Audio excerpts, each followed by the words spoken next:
Mr. Impossible by Roger Hargreaves.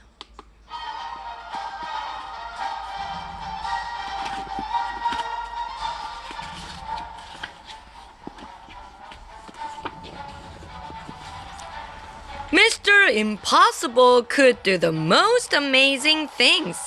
For instance, Mr. Impossible could jump over a house. You try it. It's impossible.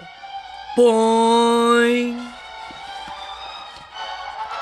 And Mr. Impossible could make himself invisible. All he had to do was stand there and think about becoming invisible, and he became invisible.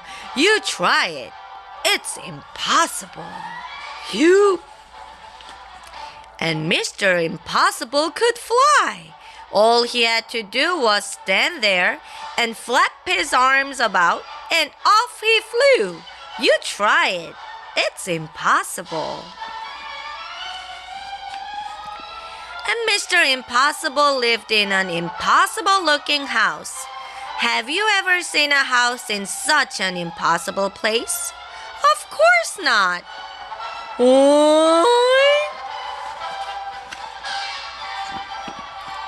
One day, Mr. Impossible was out walking in the woods when he met a boy called William. William was on his way to school. "Hello," said Mr. Impossible. "Hello," replied William. "I'm William."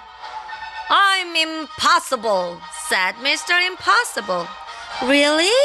said William. "Really?" smiled Mr. Impossible.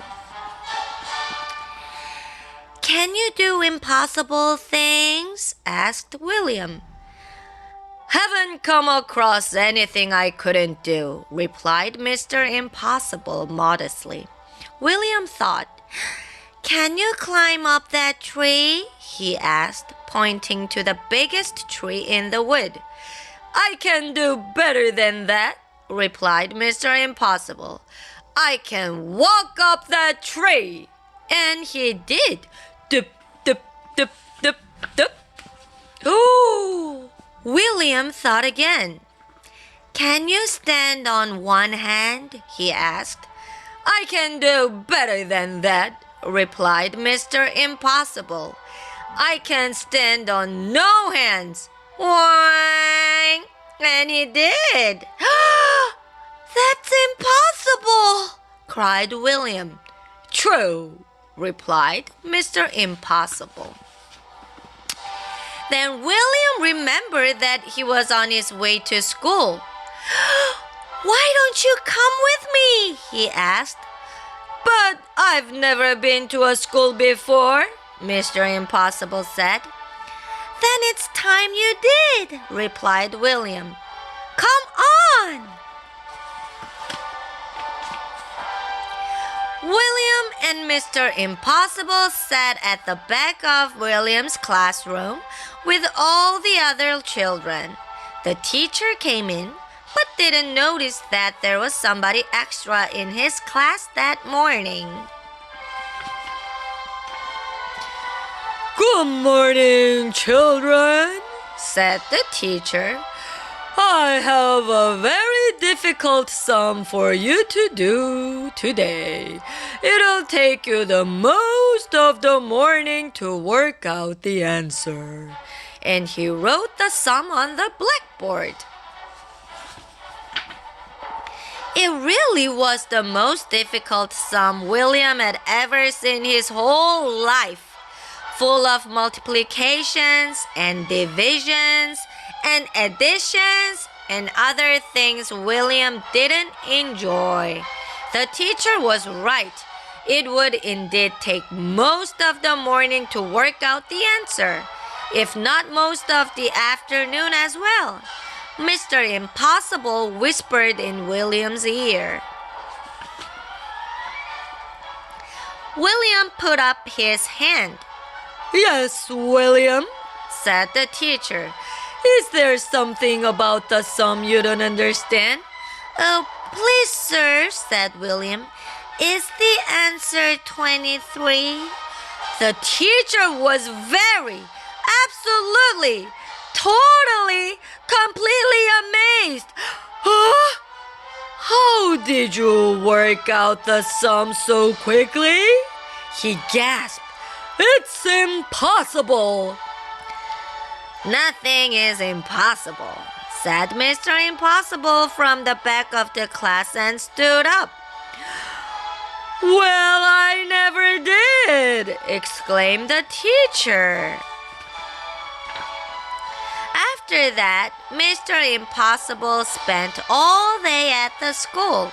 He showed the teacher how he could read a book upside down. That's impossible, said the children who were watching.